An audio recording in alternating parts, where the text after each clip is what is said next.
Flight యాక్సిడెంట్లో దుర్మరణం పాలైన అజిత్ పవార్ చివరి రోజులు ఎలా గడిపారు?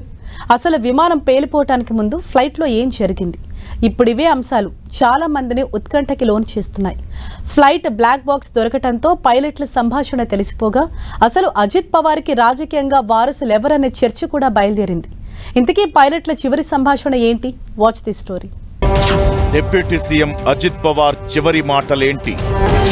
చివరిగా తీసుకున్న నిర్ణయాలేంటి? ఎన్సీపీలో అజిత్ పవార్ తరువాత ఎవరు? ఇప్పుడు ఈ ప్రశ్నలే మహారాష్ట్రలో వినిపిస్తున్నాయి. బారామతిలో జరిగిన ఘోర విమాన ప్రమాదంలో ఉప ముఖ్యమంత్రి అజిత్ పవార్తో పాటు మరో 4 ప్రాణాలు కోల్పోగా ఈ ఘటన వెనక ఉన్న కారణాలను, ప్రమాదానికి ముందు చివరి నిమిషాల్లో ఏం జరిగిందో అనే దర్యాప్తు ప్రారంభమైంది. డీజీసీఏ తాజాగా మరికొన్ని విషయాల్ని వెల్లడించింది. ఇందులో విమాన ప్రమాదానికి కొన్ని నిమిషాల ముందు కాక్పిట్లో రికార్డైన చివరి మాటలు ఉన్నాయి. అజిత్ పవార్ ప్రయాణించిన విమానం బారామతి ఎయిర్పోర్టుకు చేరుకున్న తరువాత అక్కడ దట్టమైన పొగమంచు కమ్ముకుని ఉంది. దీంతో ఏటీసీ సాయంతో విమానం ల్యాండింగ్ కు పైలట్లు ప్రయత్నించారు. ఈ సమయంలోనే పొగమంచు పరిస్థితుల్లో విమానం ల్యాండ్ కావాలా వద్దా అనే నిర్ణయాన్ని పైలట్లకే ఏటీసీ వదిలేసింది. దీంతో పైలట్లు కాసేపు విమానాన్ని చక్కర్లు కొట్టించిన తరువాత పర్వాలేదనుకుని కిందకు దిగే ప్రయత్నం చేసే సమయంలో పరిస్థితి తలకిందులైంది. దీంతో విమానం కుప్పకూలడంతో పాటు అందులో ప్రయాణిస్తున్న వారంతా చనిపోయారు. సరిగ్గా ఈ సమయంలోనే కాక్పిట్ లో వినిపించిన సంభాషణను ఫ్లైట్ రికార్డర్ గా చెప్పే బ్లాక్ బాక్స్ లో పైలట్ల మాటలు రికార్డయ్యాయి. ఇందులో వీరు విమానాన్ని ల్యాండింగ్ చేయాలనే నిర్ణయానికి వచ్చిన తరువాత కిందకు దింపుతున్న సమయంలో ఒక్కసారిగా పరిస్థితి మారిపోవడంతో ఓ షిట్ అంటూ గట్టిగా అరిచారు. ఆ తరువాత విమానం ఒక్కసారిగా కుప్పకూలింది. దీంతో ఇక చావు తప్పదని తేలిపోవడంతో వారు ఆ వ్యాఖ్య చేసినట్టు తెలుస్తోంది.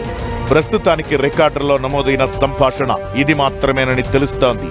అంటే అంతకు ముందు పరిస్థితి బాగానే ఉన్నట్లు సమాచారం. మరోవైపు అజిత్ పవార్ స్థానంలో ఎవరు అనే ప్రశ్న కూడా ఎన్సీపీలో వస్తోంది. కొందరు ఆయన భార్య సునేత్రా పవార్ ని డిప్యూటీ సీఎంగా నియమించాలని కోరుతున్నారు. 2024 నుంచి ఆమె రాజ్యసభ మెంబర్గా కొనసాగుతుండగా దైనిక్ భాస్కర్ పత్రిక ఓ ఆసక్తికర కథనం ప్రచురించింది. దాని ప్రకారం అజిత్ పవార్ ఫ్లైట్ క్రాష్ జరిగిన సమయంలోనే ఆయన తల్లి ఆశా పవార్ చాలా ఆందోళన చెందారని, అజిత్ పవార్ ఫోటోలు టీవీల్లో కనిపిస్తుండగానే దాదాకి యాక్సిడెంట్ అయిందా అంటూ అడగటం ప్రారంభించారట. ఆమె ఉంటున్న ఫామ్ హౌస్ సిబ్బంది అదేం లేదని చెప్పినా వినకుండా నేను వెంటనే దాదాని చూడాలంటూ ఫామ్ హౌస్ బయటికొచ్చే ప్రయత్నం చేశారట.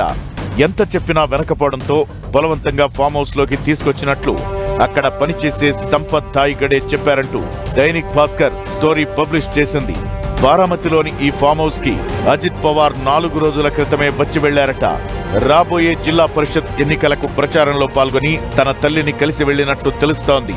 ఆ సందర్భంలో తల్లితో పావుగంట సేపు మాట్లాడినట్లు చెబుతున్నారు. అలానే ఆయన చివరిసారిగా చేసిన ట్వీట్ కూడా ఇప్పుడు సెన్సేషన్ అయింది. బృహన్ ముంబై కార్పొరేషన్ ఎన్నికల్లో బాబాయ్తో కలిసి పనిచేసి తరువాత మీ నమ్మకమైన ప్రభుత్వం చేసిన అభివృద్ధి ఇది అంటూ ఓ సుదీర్ఘమైన పోస్టు పెట్టారు. డిప్యూటీ సీఎంగా తన కార్యాలయంలో బాధ్యతలు నిర్వర్తిస్తూ చేసిన చివరి పోస్టు ఇది. ఆ తరువాతి రోజు ప్లేన్ క్రాష్ లో ఆయన చనిపోవడంతో మహారాష్ట్ర రాజకీయాల్లో ఓ సమర్థవంతుడైన నేత కనుమరుగయ్యారని నెటిజన్ల నుంచి సంతాప సందేశాలు వస్తూనే ఉన్నాయి.